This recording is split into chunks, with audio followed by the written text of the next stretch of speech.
we'll start then. It's Thursday, July 14th. I'll call the Economic Development Commission meeting to order. We don't have a quorum, so we can't vote on approving the minutes. So we will have that for the next agenda item. Mr. Cook, you're up. All right.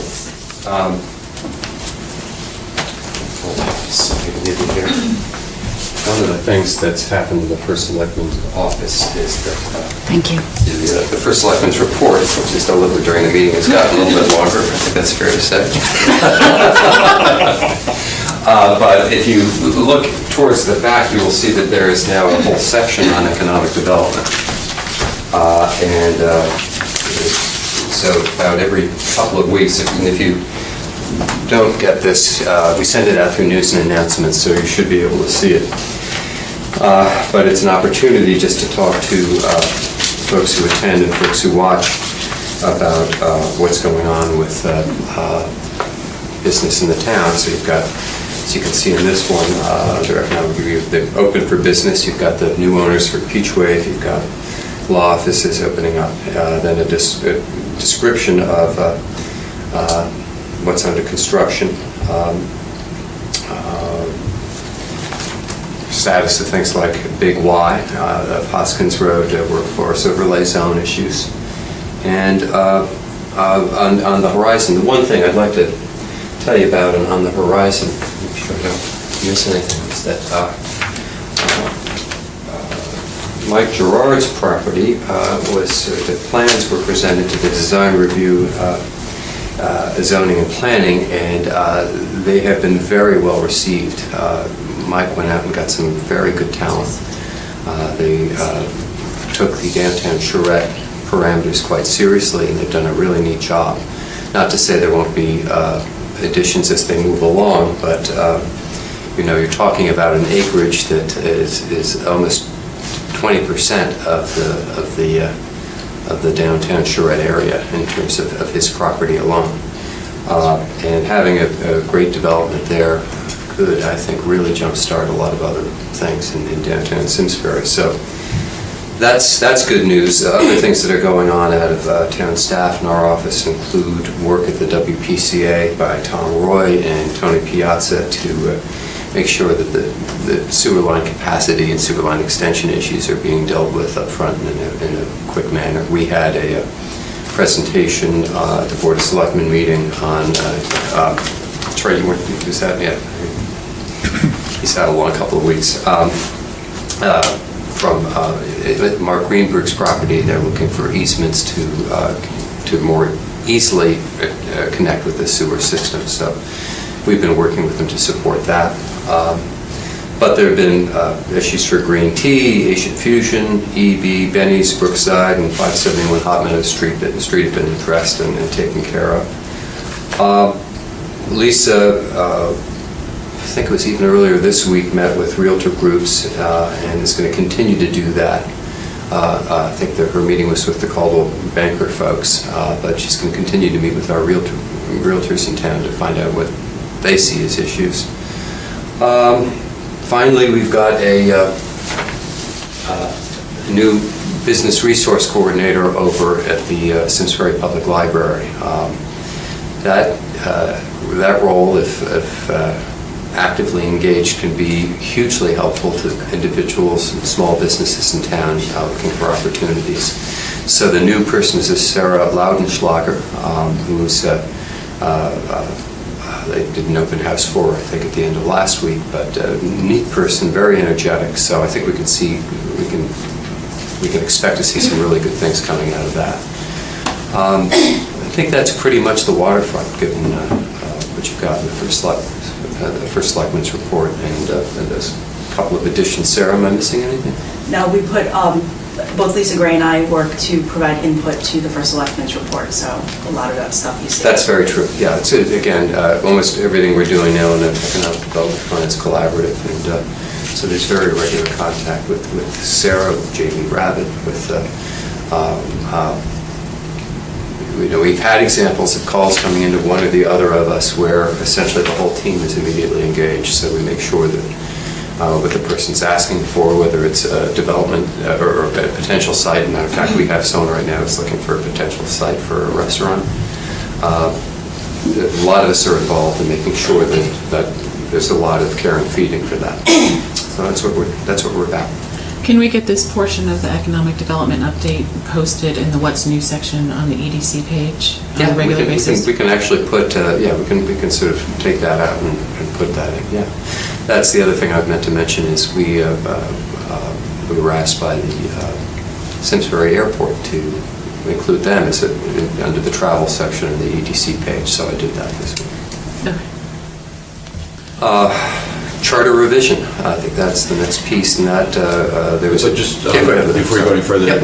Gerard Brothers with their project, could they, normally in the past, various projects would come into EDC, and EDC would either help in whatever way they could, and there have been examples of that. Do they plan on coming in? Do we know? Could you ask them and see? I don't think it's know. only to their benefit. Sure, we can reach out to Mike on that, yeah. Anything else on economic development? Charter revision, the Board of Selectmen and the Charter Revision Commission met on Monday over at the library. They've gone through, the Board of Selectmen was asking about the decision to take EDC out of the charter, so there was a fairly lengthy discussion on that.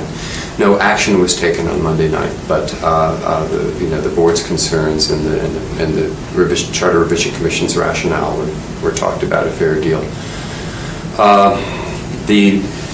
And I think there were a number. Let's see, that was one issue. Potential combination of planning and zoning was an issue they discussed. There had been a recommendation from the CRC to take culture away from culture, parks and recreation, and actually create a separate committee, whether that's, and I think there's some, as with EDC, there's discussion about whether that really belongs in the charter or somewhere else. That was an issue, and what am I missing? Of course, most of the discussion was on the form of government, so a fairly extensive discussion on that. The next step is for the Charter Revision Commission to hold a special meeting, make decisions about whether or not they will finalize their report, make any changes to it before sending it back to the Board of Selectmen. Once it's back to the Board of Selectmen, the Board of Selectmen will have to decide whether or not to send some or all of it on to the voters for decision. So their special meeting have they scheduled that? No, and I will certainly... and will there be public audience at that meeting? There will be public audience at the meeting, so I will copy the EDC on that date when we have it. And the Board of Selectmen, I'm sorry, the Board of Selectmen have to vote by when? The final decision has to be in by September 8th. That's when we've got to get our questions on the ballot for November. So that's the target. And they can send some or all. They don't have to take the whole thing, yes or no. That's right. They cannot add anything new. They can't change anything, but they can decide. For example, we're going to send the form of government. We're not sending the planning and zoning issue. That kind of thing they can do. So they can come up with separate referendum questions. Yeah, it's slightly confusing. It takes 4 of us to strike any of the recommendations, and then it takes 4 of us to then send the whole or parts back onto the ballot. So first goes negative, then goes positive. So it's kind of an interesting process. So I think I can't speak for the other 5, but I think it is our intention to divide it up into multiple questions. Form of government being one, and the other questions, the non-clerical, being independent questions, because we wouldn't want town manager or not and culture or not to be asked in the same question. It doesn't make any sense. Yeah, we talked about that last time. We raised that again. Right. So, and to Sean's point, that does give them a chance if they want to do something with planning and zoning to do that as a separate question. It makes it a little easier. It was actually fairly controversial in terms of what we heard from in testimony from the existing commission chairs and the like. So I think a lot of tough issues were tackled in this, and that's a flexibility that should help. I mean, as you all know, we heard a lot of public audience on the topic of the EDC Commission, and we had a pretty robust discussion at the prior Board of Selectmen meeting when I was there. And as I'm sure you all know, I mean, the charter, in my opinion, is not flawed when it comes to the Economic Development Commission. It's an open book for what the Board of Selectmen and what you folks want to do.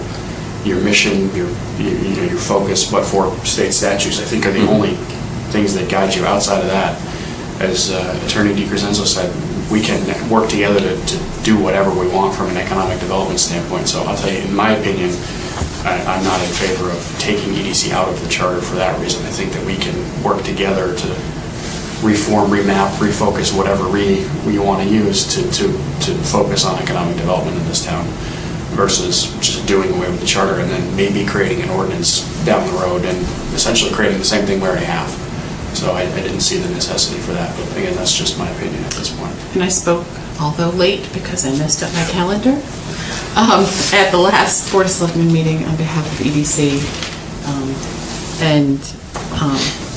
One of the things that came out of the discussion between the selectmen and, not discussion, but comments from the selectmen is agenda item 6 that I wanted to just have people to start thinking about, because it was suggestions that were made by some of the selectmen from that discussion or that presentation. So when we get to that, I just wanted to kind of preface where that's coming from. So, and we can talk about it then. Any other questions on charter? Okay, which one of you ladies gets to go first this time? I'll do it. It's your turn. I don't know, Rich went last month for me, so I don't know when. He did, I was first. There's to be some order and chaos somewhere. Just a couple of other things. As some of you may know, Green Tea, Main Street's been working with Green Tea with James and Sandy. They closed in early June for 4 months to do their renovation. It's going to be an extensive renovation. We put out a press release with James to let people know, because most people don't realize he owns At the Barn and Han in Granby. So anybody that's holding Green Tea gift cards can use them at any of his other 2 restaurants, or they can wait until Green Tea reopens. It'll reopen under a new name with a new menu with a new head chef. Gymnastics Training Center is Jay Ross and his wife have taken over for Nancy and Chuck Ford. That happened just recently, so we've been working with Jay. They put a banner up for Talcott Mountain. Looks like it's going to be a fantastic new set of owners, but that's new. Tai Ocha opened in the North Village. That is Tay, or that's his nickname. It's Good luck. I know, we went through this. It's very good, by the way. Teapan Sornloon. So we're working with him on a ribbon cutting. I'd stopped by, but it's weird hours, so he's only in night times right now. As you mentioned, as Tom mentioned, Peach Wave Pastels Catering has moved from their spot in back of near the bike cellar. They've moved to a frontage spot, which used to be Route 10 Pizza. So they've taken a new location, but they've stayed within Simsbury Square. You'll notice that in Simsbury Square, Meadow Asian did a small, actually the Christensen's, Nora Christensen, did a small build out. What he did is Sam needs some new interior space to make his kitchen a little bit less cluttered, to make more line for his line cooks and his chefs. So they've moved the freezers and the coolers into that new opening, so that and to keep Meadow Asian in Simsbury. So that's been really important. It's a very important anchor to Simsbury Square. As Tom mentioned, we're still, Main Street still continuing business visitations with the First Selectman. Lisa and I will actually be visiting some of the West Simsbury businesses tomorrow. We've had some good discussions and already some initial meetings with the business resource librarian that Tom mentioned, Sarah. We're going to be starting to work on projects together. Sarah and that piece, which we've been working with Lisa Karam on, is incredibly important because she is the biggest piece to the non-bricks and mortars businesses, to the entrepreneurs, to people that are thinking about starting a home-based business, to people that we hope to grow to eventually become a Main Street business. So Main Street and the town already work very well with SCORE and SBDC, but she was the coordinator for that piece, just like Jamie and I are the coordinators for the more bricks and mortar pieces. And it's exciting. We've been working with Jamie and working with the First Selectman's office. As he mentioned, we do have some interest for, I can't say who right now, but for a really fantastic restaurant to come into Simsbury, and have been working there. And I think we may have some options. As you know, I also sit on Innovations. It's been 3 years now. The Innovations Committee came out of the marketing survey, the marketing study that was done through the EDC with Hiram and Main Street. We've done 2 innovations fairs. There is talk about, again, whether or not to do a third and to keep going is really innovative. So we've been meeting. One of the things that I had suggested is we do some sort of app contest instead for next year, and you could have different levels and what have you. So we're working on, again, fostering innovation, but trying to do something a little bit different. I think that the library's done a fantastic job with their innovations fair and kind of letting them, put that back in their wheelhouse, and we'll move on to something else. And then finally, the Taste in Simsbury is going to be Thursday, August 25th. That is one of Main Street's biggest fundraisers. It's also a way to showcase one of our biggest taxpayers, which is the Riverview, and many of our restaurants. So we're finalizing sponsors this week. We're finalizing restaurants this week. We're also putting in a new craft beer section this year. So please mark your calendars. It really is a fantastic event. People come from all over the state to participate. When do tickets go on sale for that? Tickets will not go on sale till the end of June. We don't release them until a month early. July. I'm sorry, July. We release them about a month early because people start getting, we've already gotten phone calls about a month ago when tickets go on sale. But they'll be online. They'll be at Simsbury Bank sells them as our presenting sponsor. I know there's Simsbury Business, Coburn and Meredith has stepped up, and they are our craft beer sponsor. They've always been a sponsor, and then we have tons of local sponsors. We're bringing in the North House out of Avon. James will be bringing in one of his businesses. I don't think he'll be bringing in green tea because that will still be under renovation. It looks like he'll either be bringing in Han or the Barn. Do you know what's going on with Millet 2T?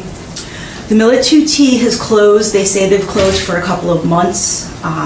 That's the only information that we're getting right now to Kelly and Ryan, is that they expect to be closed for the next couple of months. There's a lot of rumors and speculation, but that's the one thing I do know is they are closed for a couple of months, and my understanding is they do plan to reopen. If you've noticed, Gibbs Mobile has had some, doesn't look as nicely as it did. There was a dispute between the tenants and the owners on the underground oil tanks. So the tenant has moved out, and it's been blocked off. Just trying to think what else. Any other business updates? The building north of Maher's Paints in Sunrise looks like there's renovations going on. Are there plans? The White House? Yes. That has been rented out by our board member, Stephen Antonio. He's rented it to oh my goodness. Oh, it's a service business. It's either an attorney or something along those lines. I can't remember, but so they are renovating that for a new tenant. Great. Thank you.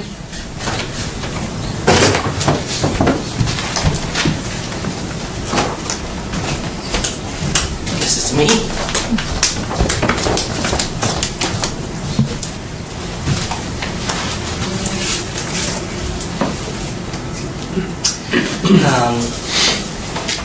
First of all, generally July and August is our time for getting new members and creating our guide to try to get it out before Thanksgiving.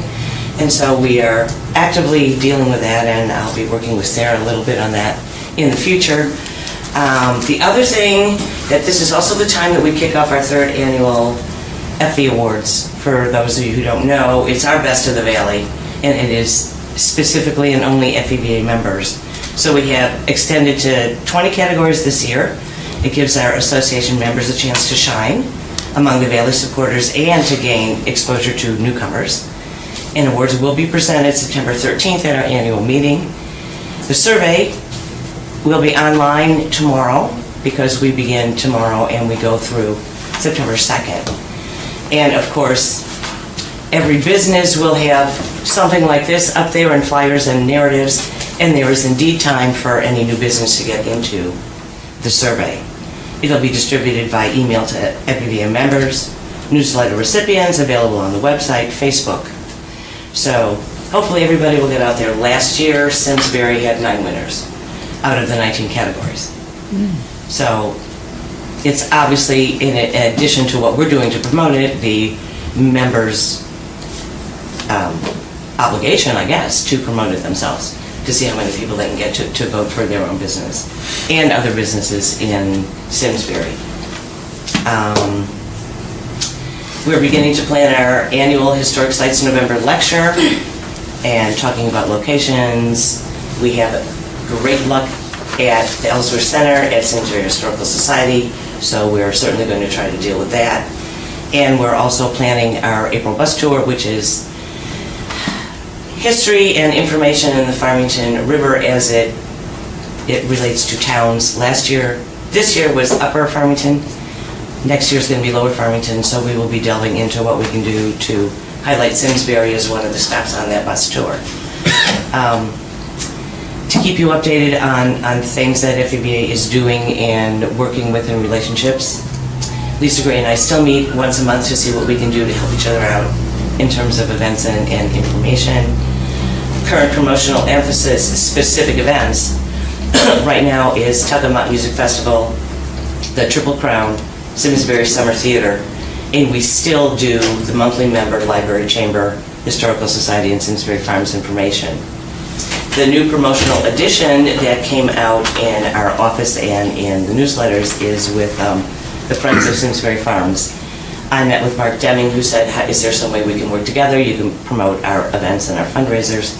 And we had a lovely meeting, and that has happened, and all those things are out and about, and we'll be meeting as needed to make sure that any activity that happens there, any new information comes. Our office has all the brochures for the Friends, and we'll go one step at a time. But that's just another avenue that we can promote Simsbury. The other interesting and sad bit of information, I don't know if you haven't read in the Harvard Current about what happened with regional tourism and what is going on with regional tourism at this point. The governor zeroed out the budget again. And so this time, the 3 districts independently and now together are beginning to meet to see if there's some strategy to at least reinstate them. Our biggest concerns and problems, number 1, the regional tourism districts are the grassroots of the state. We're the ones who go visit members, who put out events, who put information, and most specifically, update that new website. The state spent $400,000 doing that website, and yeah. Ours was a bargain. I'd say. Theirs really needed it, though. Theirs was not very good. What? Their website was not very good. No, the state's. Oh, before? Yeah. Well, 400,000 ought to fix that. Yeah. Well, you Well, and know. we just got the tutorial by CT Visit and Yep. the regional Yep. tourism group came in and talked to Yeah. all of us. I know. So that's currently a big problem. So we're seeing what we can do to work on it. I will tell you that since the Tourism Caucus met last week, I've had 3 meetings with Central Regional Tourism District, and the emails come in 5 at a time.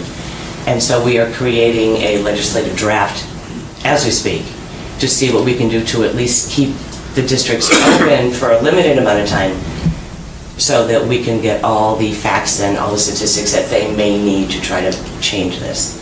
Certainly they're trying to go for a public-private partnership model as opposed to the state paying for everything. I can only tell you I'll keep you updated as I know, and we'll see what happens. It certainly would be a shame if in fact they are closed. The advantage that the Valley has is that we don't receive state or federal funds. We're dues-driven and fundraising-driven. And the district has always relied on us to promote the Valley. That will still continue, and I have a great relationship with Randy Fiveash, who's the Director of State of Tourism, so we still have that contact going. So all is not lost in terms of our 8 little towns in the Valley, but it just would be really sad to see it go. So if you see any of these in Simsbury, please vote. Great, thank you. It might be interesting, I don't know if we legally can, I don't know. We should probably consider posting a link to that voting on the EDC page and you will send me include a something, link we'll to do that. taste on the EDC page. Sure. And Sure. see if we can also promote, there's 2 ways for local businesses to promote themselves that are coming up, September Fest and the Chili Cook-Off with the Chamber of Commerce, because you can get vendor booths at that. Yes. this And the year. fly-in. And the Well, fly-in, fly-in. so. There is a flyer going out. I think those are great opportunities for local And the businesses Grange to showcase themselves. Yes, and the Grange on September 17th is doing their big, they're doing their fair again, and they're looking for vendors. So, Tom, I can get you all the links The to Grange. some of that Oh, yeah. stuff, but if we can get on the pages, I think it would be a great opportunity. to Tom's do got all the that. information right now, so. Okay. Thank you. So wait till Monday, please, Okay. just in case there's a glitch tomorrow, could you? Yeah. He's not doing it today. What? He won't do it today. The photo contest, we need to wrap this up. We can't really vote on anything. What I'd like to do is touch base with Sean, to see if we can get these photos printed out. That Sean, because we need to vote on these categories and come up with a plan by the end of summer to announce these winners. But I think that if we can carve out some space in the hallways here to showcase these photos, you know, it would be nice PR. Would you want to do an Showcase. event? How many are there? There's a lot. Yeah, so that's the question. Yeah, maybe You we may, say at paper your next and meeting, you may want to create a digital. subcommittee to work on this one. Yeah, we can't vote on that today. Right. So, But I'll start to talk, I'll talk with Sean and see how many we've got and start to. there's like 50 of them. There's not like thousands of them. Oh, okay. 50 people. That's it? Okay. Yeah. Not like thousands. I thought, yeah. Apparently I was thinking like 1,000. Yeah, I was thinking a lot. I'm like, whoa. Every wall. Yes. Well, yeah, and I'll put out a push again for kind of last submissions out on Facebook. Great. Now that we're in the summer months and Flower Bridge pictures are being taken and Talcott Mountain Weddings. Sure. weddings, all that You kind of just stuff. copy me and whatever you come up with, I'll put it down and do some announcements. Okay. So the next agenda item came out of the presentation at the Board of Selectmen meeting where we were discussing, and it was brought up by myself and some other people, that really, you know, how the charter is written leaves it kind of open-ended on what the EDC does, but really we need to get direction from the Board of Selectmen and the town leaders of what that direction is each year or each term, because those are the people who are, you know, we're elected officials and, you know, have the vision for the town and are the keepers of the brand and all of that. And what came out of that was a suggestion from Lisa, I believe, to create liaisons from our commission to planning and zoning, maybe design review board, things like that. So we are attending those meetings or watching those meetings, and we're reporting back to our commission on those updates on a regular basis, because those do meet twice a month, those commissions, I believe, and to come back to us. So that's something that they wanted us to discuss, as well as possibly changing our meeting times for the next year. Our meetings are set through the end of the year, but one of the discussions was that maybe this isn't the most advantageous time at 7:30 in the morning to be meeting and get things done and get people here and have people present projects and things like that, and maybe we need to reconsider the time that we meet because it's not set by charter. So those were some of the suggestions that came up, and so I don't know if anybody has any thoughts on that. We obviously can't vote on any of it, but you know. Historically, from a meeting standpoint, there have been times when there have been a number of people in this room. I don't necessarily think it's the time. Sometimes it's even more difficult to meet at night because there's so many other meetings and other people have other things going on. I actually always thought that the 7:30 in the morning has less conflict. Sometimes it's a little harder for people to get up, but when there's something of substance or people are engaged, people will come. So I think it's more the motivation than the time. I think the time is like a crutch to change it, and if they're not motivated, it doesn't matter what time it's going to happen. So the time I'm not as concerned. We can change it, but I think there's so many meetings at night that I think this is almost refreshing that it's in the morning and you get it done and get it over with. It keeps you on track, so people get out on time. So there's some benefits to it. That's just my 2 cents on that part of it. And then land use boards. It kind of used to be the other way around, where land use boards, and to this, FERG has always attended, and FERG was on planning, and that's really where it generated, where we're meeting once a month, so people would come and report, and we'd get information from those boards if anything's of interest. For example, like a project Gerard, as we talked about earlier, I don't know if we have to go to, it'd basically be 4 meetings a month, if you think about it. And I don't think this commission's built to do that. Go to 4 meetings a month as opposed to having projects and different things come to us, and then we follow it. Now, there may be a need to go to a meeting of planning or zoning to support a Gerard project, and we do that and would go and monitor if there was something major. I know when zoning was amending their regulations going way back, or the plan of development was being done, we had people go regularly. So on an event basis, certainly.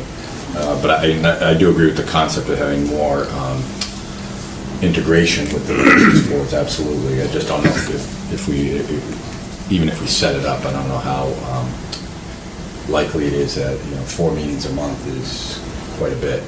Well, and I think the discussion, Sean, correct me if I'm wrong, was really to figure out a way to make this board not only have a mission that is a directive of the elected officials, but then how to make it a more effective, not effective, but effective board where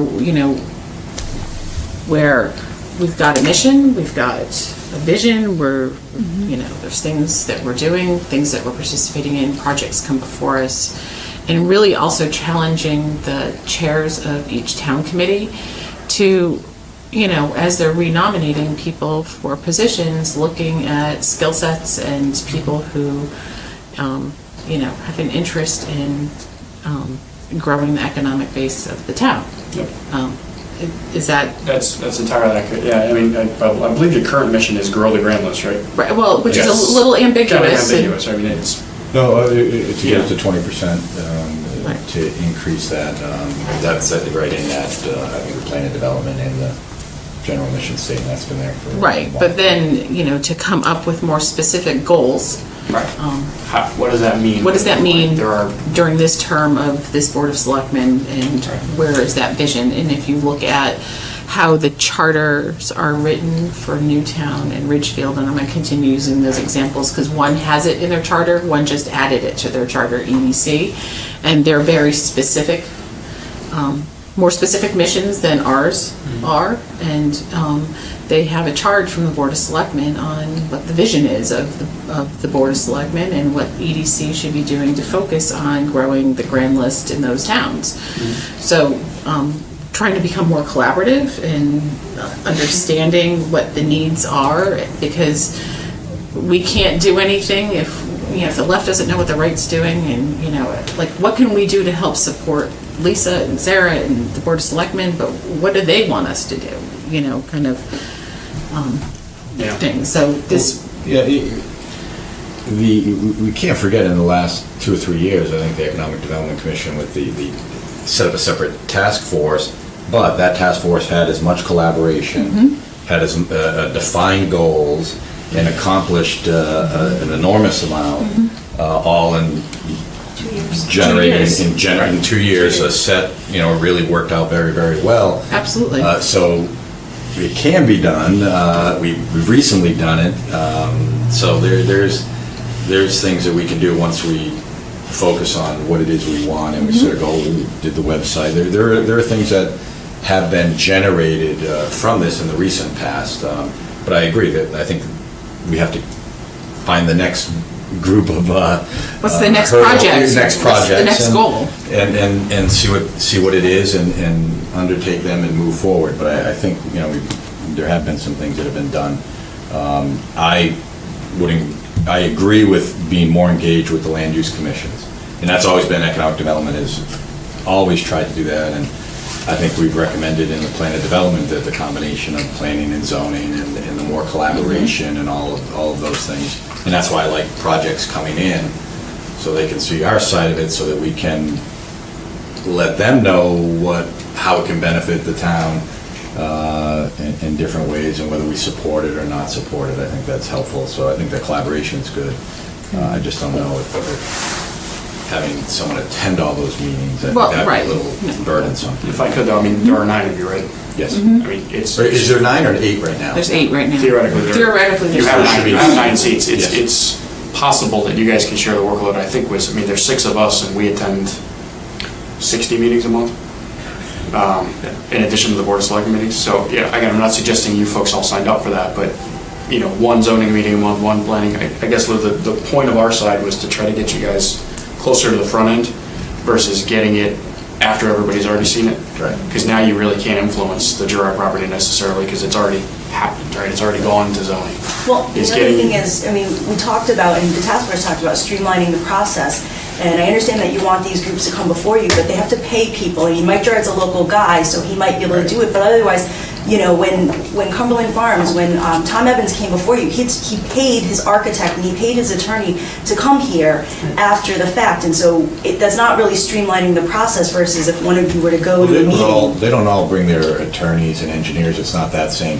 No, I know, but there is a citing- cost associated to versus Not going. necessarily. If the developers come in and Yeah, present they've without come their in the past. attorneys and without their architects and without... Regardless of the actual, Most it's of them don't. it's potentially viewed as an impediment from the business community. So we need to remove the perception, whether it's real or not, it doesn't matter. Well, but then maybe if we're streamlining the process, and one of the recommendations of the task force was to take planning and zoning, like the presentations that are being given to design review board, planning and zoning, to all happen at the same time, that Right. EDC is invited to the table to that. And that's a fair point, is to get everybody Okay. in the room at the same time. So if they're being invited to the table to hear the presentation, because that's when the developer's coming in, they're missing a piece of the puzzle.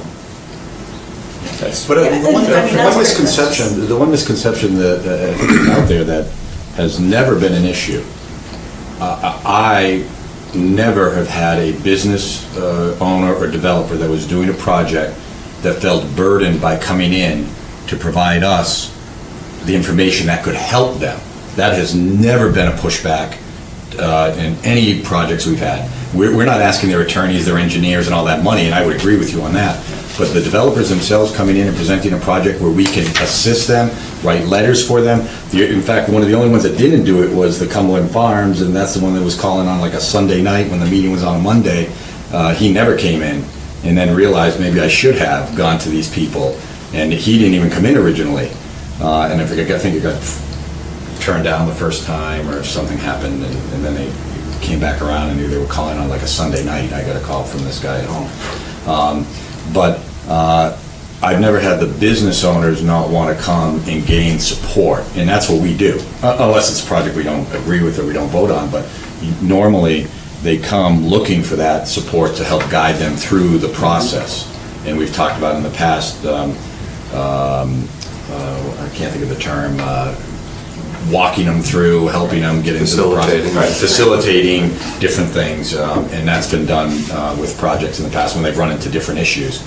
So I don't think that, they don't want to spend money, I agree, but I don't think they've got a problem wanting to come in. Well, But shouldn't it be- however you do it, I think they should be coming. I think it's helpful to them more than anything. But And we want them to come here. I mean, you're the body Absolutely. that they should be coming in for advocacy, because the Board of Selectmen can't necessarily advocate, nor should be, for a land use project. in fact, that task force, we developed a checklist. checklist of the items that we determine are worthy or not worthy in terms of what our perspective that could pass on, that I don't think we've used yet. No. because we haven't had a project come in Right. front of us. But, I mean, I do think that the task force recommendations maybe is a good starting point for the Board of Selectmen and our commission to take a look at what in there are we going to implement? What's our goal for the year? Here we had a lot of talented, dedicated people come up with some fabulous ideas that we need to work on. And what are the priorities in there?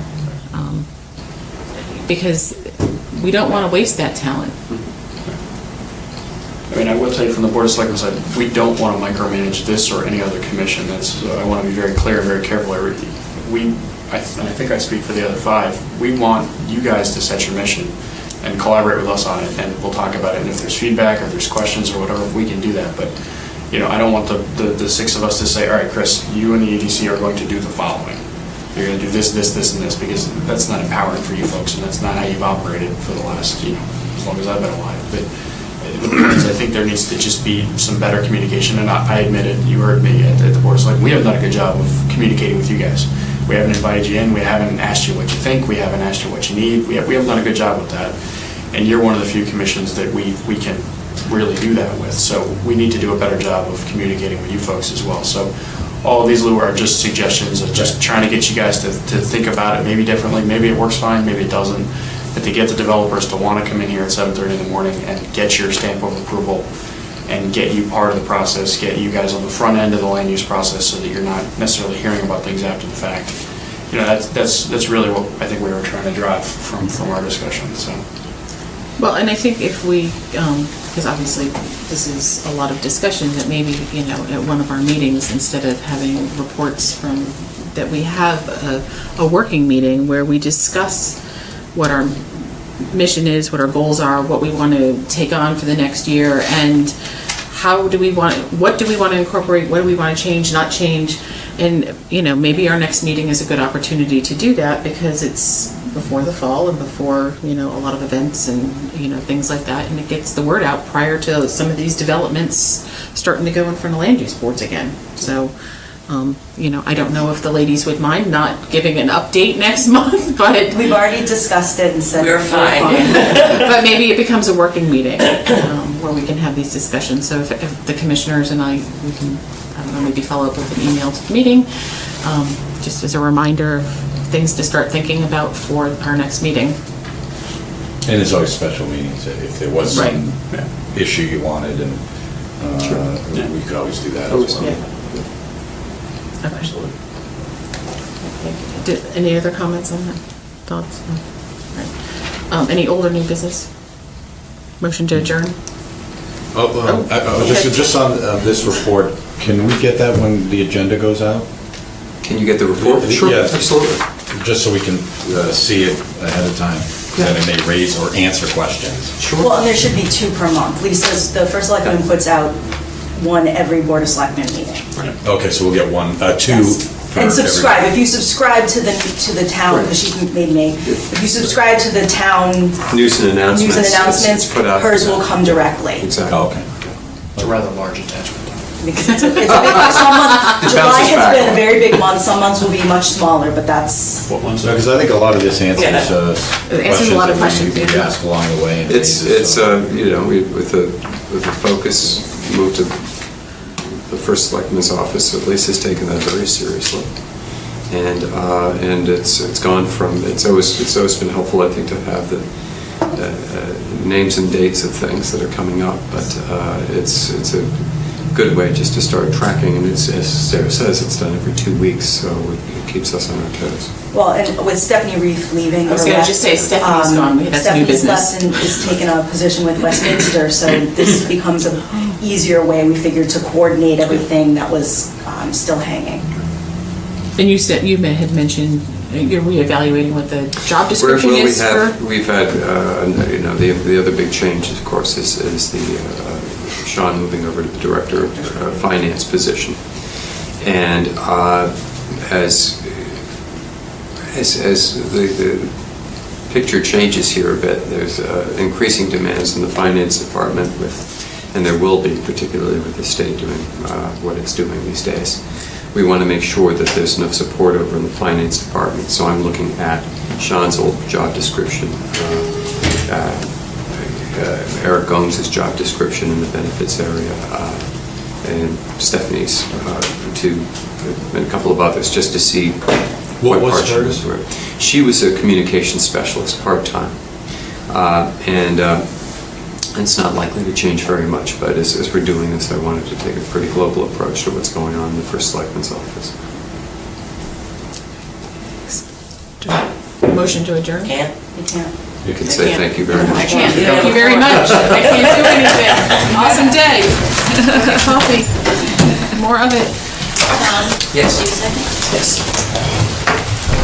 So you're quite the scare, Sean.